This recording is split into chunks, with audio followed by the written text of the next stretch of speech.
Can SY0701 really lead to a 120K job? Yes, but only if you follow the right path. A certification alone won't give you six figures. Skills plus experience plus positioning equals a high salary. Stage 1 is entry level, right after passing.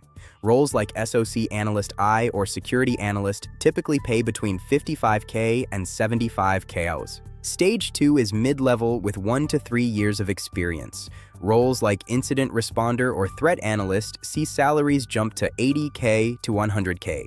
Stage 3 is where you specialize. After 3 to 5 years in fields like cloud security or digital forensics, you can hit the 120K mark.